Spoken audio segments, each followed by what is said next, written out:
को नमस्कार करता हूं। जो नौजवान यहां आए हुए हैं देखकर मुझे बड़ी खुशी है। मैं सब लोगों को धन्यवाद देना चाहता हूं कि नौजवान भी इस सभा में आए हुए हैं।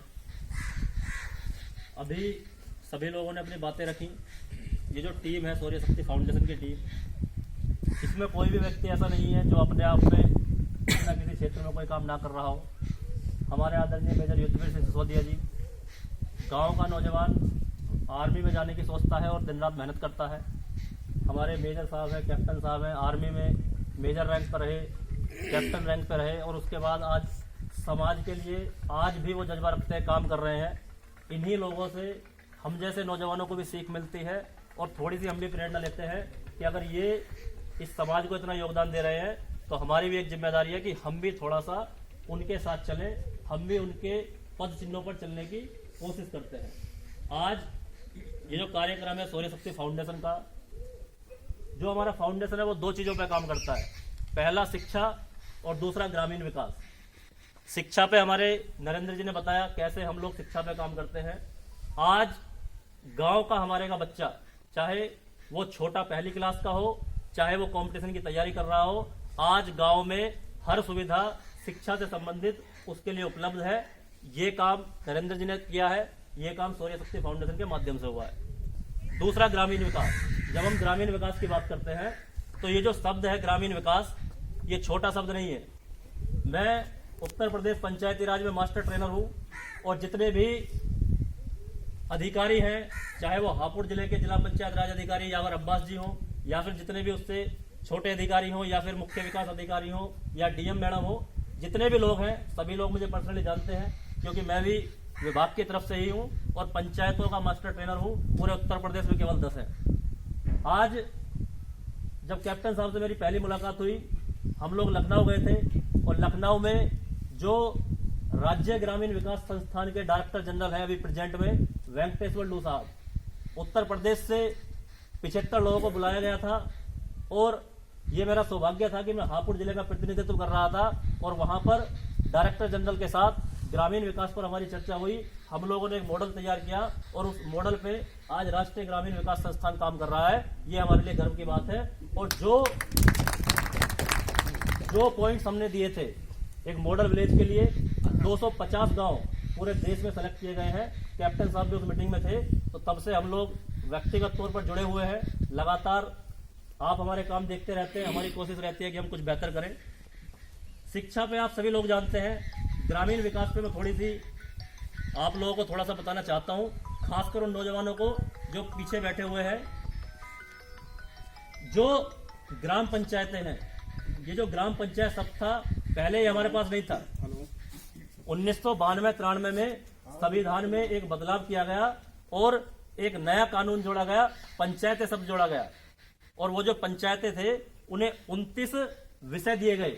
29 विषय, शिक्षा, रोजगार, एनर्जी, जितने भी आपके जीवन से जुड़े हुए विषय हैं, चाहे वो शिक्षा का हो, चाहे वो स्वास्थ्य का हो, चाहे वो विकास का हो, जितने भी विषय हैं 29 विषय जोड़े गए संविधान की सूची में। और वो जो विषय हैं वो दिए गए किसे? पंचायतों को। 3 स्तर पर पंचायतें हमारी होती हैं, ग्राम पंचायत, क्षेत्र पंचायत, जिला पंचायत। जब चुनाव की बारी आती है, राजनीति की बारी आती है, जब हम प्रधान जी चुनते हैं, हमें लगता है ये प्रधानी का चुनाव है। प्रधानी का चुनाव नहीं होता है, ग्राम पंचायत का चुनाव होता है। और जो पंचायत बनती है वो पंचायत बनती है वार्ड मेंबरों से, पंचायत सदस्यों से। एक गांव में 9 से लेकर 15 तक पंचायत सदस्य होते हैं। एक गांव में 9 से लेकर 15 पंचायत सदस्य होते हैं। इस बात को ध्यान से सुनना। और वो जो पंचायत सदस्य हैं वो अपने गांव के मंत्री हैं। जिस प्रकार केंद्र सरकार में पहले प्रधानमंत्री होता है, उसके बाद मंत्रिमंडल होता है, उसके बाद सांसद होते हैं, ये हमारी केंद्र सरकार है। जब राज्य में आते हैं सबसे पहले मुख्यमंत्री होता है, फिर मंत्रिमंडल होता है, फिर विधायक होते हैं। इसी प्रकार गांव में सबसे पहले प्रधान होता है, पंचायत के सदस्य, गांव का मंत्रिमंडल है, और उसके बाद जो बाकी के लोग बचे वो गांव के विधायक हैं। क्या आपको पता है, क्या ये बात आपको पता है कि आप अपने गांव के विधायक हैं? हम लोग हमेशा लाभार्थी की तरह क्यों काम करते हैं? हम हमेशा ये क्यों काम करते हैं कि हमें राशन कार्ड में प्रधान जी छूट दिला देंगे, हमें हमारी ये योजना में लाभ दिला देंगे। अरे आप तो गांव के विधायक हैं। आज 2018 में उत्तर प्रदेश में जीपीडीपी लागू किया, ग्राम पंचायत विकास योजना। और वो ग्राम पंचायत विकास योजना क्या कहती है कि जब तक ग्राम सभा निर्णय नहीं लेगी तब तक गांव में कोई भी विकास कार्य नहीं कराया जाएगा। ग्राम सभा कौन है? ये ग्राम सभा आप जानते हैं? पीछे नौजवान बैठे हुए हैं। क्या कोई ग्राम सभा का सदस्य है आपके गांव में से? जो पीछे नौजवान बैठे हैं, क्या आप में से कोई ग्राम सभा का सदस्य है? बताना जरा मुझे, कौन सदस्य है? जरा खड़े होना जरा। ग्राम सभा का कोई सदस्य है गांव में जो? हाँ जी, क्या है आप ग्राम सभा का सदस्य है? कौन होता है ग्राम सभा का सदस्य? गांव से चुने जाते हैं, उसको पंचायत सदस्य बोलते हैं। जो गांव से चुने जाते हैं उसको पंचायत सदस्य कहते हैं, और जो बाकी के लोग बचे उन्हें ग्राम सभा के सदस्य कहते हैं। और जो 18 साल उम्र पूरी कर चुका है वो ग्राम सभा का सदस्य है। बैठ जाइए, धन्यवाद। हर वो नौजवान जो अपनी 18 साल उम्र पूरी कर चुका है वो ग्राम सभा का सदस्य है। आज हम बातें करते हैं योगी जी की, बातें करते हैं मोदी जी की, बातें करते हैं नेताओं की। कभी आपको यह पता है कि मेरी 18 साल उम्र हो गई, मेरी भी कुछ जिम्मेदारी होगी? भारत के संविधान में 2 चीजें लिखी गई हैं, अधिकार और कर्तव्य। अधिकारों के लिए हर कोई लड़ाई लड़ता है, कर्तव्य पे कोई बात नहीं करता है। कौन करेगा वो कर्तव्य? कल नेताजी सुभाष चंद्र बोस की जयंती थी। जानते हैं नेताजी सुभाष चंद्र बोस के बारे में सब लोग? नेताजी सुभाष चंद्र बोस 1920 में आईएएस की नौकरी लगी। किसकी? आईएएस। उस समय पे आईएएस निकालना अपने आप में बहुत बड़ी चीज होती थी। इंग्लैंड में जाके एग्जाम देना होता था। 4 रैंक आई। 4 रैंक आने के बाद उनके पास ये मौका था कि अंग्रेजों के साथ मिलकर एक बेहतर जिंदगी जिए, और शायद वो बहुत अच्छी जिंदगी जीते। लेकिन क्या किया उन्होंने? आईएएस की नौकरी करी। क्या वो भारत के नौजवान नहीं थे? भगत सिंह का नाम सुना है? अपनी 23 साल की उम्र में आज हम बहुत ज्यादा उनके बारे में विचार फैलाते हैं कि भगत सिंह 23 साल की उम्र में फांसी चढ़ गए।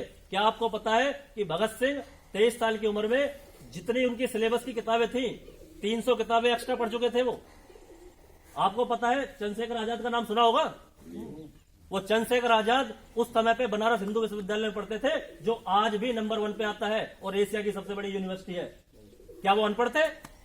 क्या वो जानकारी नहीं रखते थे? क्या उनके पास दिमाग नहीं था? तो वो आज का नौजवान क्यों नहीं खड़ा हो रहा?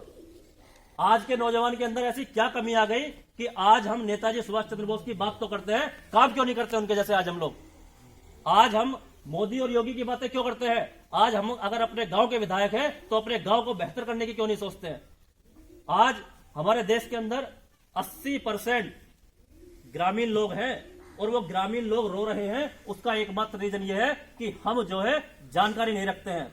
और ये जो सूर्य शक्ति फाउंडेशन है, मैं इसका संस्थापक सदस्य हूं, आपके सामने खड़ा हुआ हूं। ऐसा नहीं है कि मेरे पास जानकारी नहीं है या मेरे पास कोई मौका नहीं था।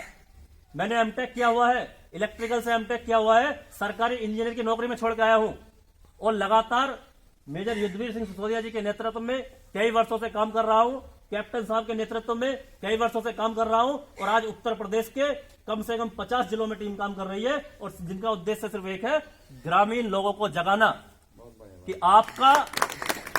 आपका जो उद्देश्य है, आपको कोई दूसरा नहीं दबा रहा है, हम अपने आप को खुद दबा रहे हैं। हमें अपने अधिकारों की जानकारी नहीं, हमें अपने कर्तव्यों की जानकारी नहीं, हम किताबें रटे जा रहे हैं और ग्राउंड पर उसका यूज नहीं कर रहे हैं। तो जिस दिन हमारे गांव का नौजवान ये ठान लेगा कि मुझे ही अपने गांव को बेहतर करना है, ना तो मुख्यमंत्री रोक सकता है, ना कोई अधिकारी रोक सकता है, ना प्रधानमंत्री रोक सकता है। आप खड़े तो होइए। तो वही जागृत करने का काम ये फाउंडेशन कर रहा है। और जितने भी लोग हैं, ऐसा नहीं है कि इनके पास ऑप्शन नहीं है। जो हमारे मेजर साहब काम करके आ गए हैं, शायद कोई नौजवान उसकी कल्पना भी नहीं कर सकता। जो हमारे कैप्टन साहब काम करके आ गए हैं, हम लोग उसकी कल्पना भी नहीं कर सकते। अगर आज भी इस उम्र में वो समाज सेवा की भावना रखते हैं, काम करने की भावना रखते हैं, तो हम नौजवानों को शर्म आनी चाहिए और हमें भी उनका साथ देकर आगे बढ़ना चाहिए। ज्यादा मैं नहीं बोलना चाहूंगा, और लोग भी हैं। और आज यहाँ जो आने का उद्देश्य है, वो आने का उद्देश्य एक और है। हमारे जो कैप्टन साहब हैं, हमारा संगठन उनको गढ़मुक्तेश्वर तहसील का अध्यक्ष आज मनोनीत करने जा रहा है। तो ये एक खुशी का विषय भी है कि हमारे साथ ऐसे लोग जुड़ रहे हैं जो वास्तव में इस देश के लिए भी सेवा कर चुके हैं और आज ग्रामीण लोगों के अधिकारों के लिए भी काम करने के लिए आगे आ रहे हैं। मुझे उम्मीद है जो पीछे नौजवान बैठे हुए हैं वो मेरी बात को समझ रहे होंगे और ज्यादा तो मैं नहीं कहना चाहूंगा, लेकिन एक नौजवान के भी आज अगर ये बात समझ में आ गई होगी तो हमारा यहां पर आना सफल हो जाएगा और निरंतर इसी प्रकार हम आपके बीच में रहकर काम करते रहेंगे। कहीं ना कहीं सोशल मीडिया के माध्यम से या दूसरे माध्यमों से आप हमारे काम को देखते रहेंगे। और एक बात और मैं बोलना चाहूंगा, नेतृत्व करिए, राजनीति करिए, लेकिन राजनीति में आप अपना रेफरेंस किससे ले रहे हैं, राजनीति में आप सीख किससे ले रहे हैं, उसको मैटर करता है। आज एक भ्रष्ट आदमी से भी आप अपना प्रेरणा ले सकते हैं और आज नेताजी सुभाष चंद्र बोस जैसे लोगों से भी आप प्रेरणा ले सकते हैं जो 2 बार कांग्रेस के अध्यक्ष रहे। कांग्रेस का नाम सुना है ना? क्या उनके पास उन्होंने बेहतर राजनीति नहीं करी? क्या लाल बहादुर शास्त्री ने बेहतर राजनीति नहीं करी?